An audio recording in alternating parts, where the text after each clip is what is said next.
এখানে সংসদে দাঁড়িয়ে গোটা জাতিকে মূর্খ সাব্যস্ত করা হয়। বলেন নাই উনি যে এদেশের জনগণ তারা যে গণভোটে ভোট দিয়েছে না বুঝে ভোট দিয়েছে? গোটা দেশের জনগণকে মূর্খ সাব্যস্ত করেন, এরপরে উনি মাস্টার সাজেন এই মূর্খ জনগণকে বোঝানোর জন্য। উনি মাস্টার সেজে এদেশের সংসদের 300 সদস্যকে আর এই 300 সদস্য যারা গোটা দেশের জনগণের প্রতিনিধিত্ব করে তাদেরকে সংবিধান পড়ান মাস্টার সেজে। দাম্ভিকতার একটা সীমা থাকা উচিত। আপনারা জনগণকে অপমান করছেন। এই ভূত আসলে আপনাদের ঘাড়ের নতুন ভূত না, এটা শেখ হাসিনার ঘাড়ে সওয়ার হওয়া সেই পুরাতন ভূত আপনাদের কাছে এসেছে। আল্লামা সাঈদী রহমতুল্লাহ আলাইহির একটা খুব আলোচিত দৃষ্টান্তর কথা বলে আলোচনা শেষ করছি। ওই যে একটা আপনার বন্টনের গল্প শুনিয়েছিলেন না, যে সিংহ, গাধা আর শৃগাল মিলে একটা শিকার করেছে। এরপরে সিংহ বলেছে এখন তো শিকার করলাম গরু, হরিণ আর খরগোশ, এখন 3 জন মিলে শিকার করেছি, বন্টন না করে তো খাওয়াটা এটা বেইনসাফি দেখায়, কাজেই একটা পদ্ধতি অনুযায়ী তুমি বন্টন করো। গাধাকে বন্টন করতে দিল, গাধা বন্টন করলো আপনি বড়, আপনি গরুটা খান, আমি মাঝারো, আমি হরিণটা খাই, আর ওই পাতি শিয়াল ও ছোট ও খরগোশটা খাক।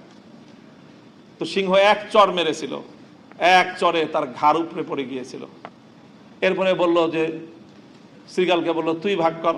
কেন মহারাজ কি ভাগ করবো?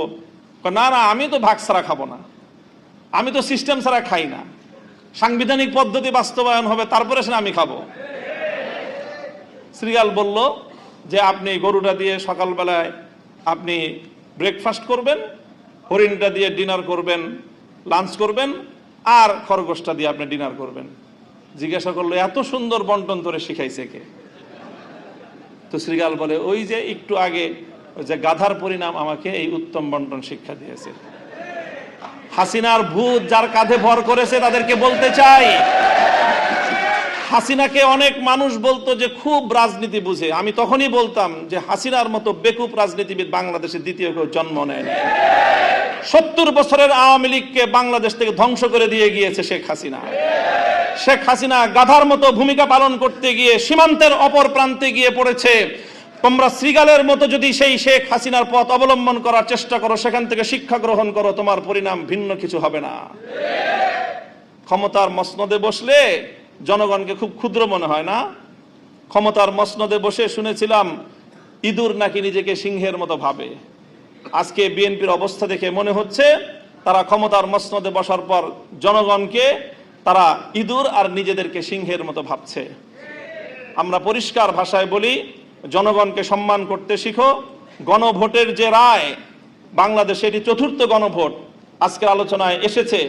বাংলাদেশের তো নয়, বিশ্ব ইতিহাসে রেফারেন্ডাম এবং গণভোটকে এইভাবে উপেক্ষা করার কোনো দৃষ্টান্ত এবং নজির নাই।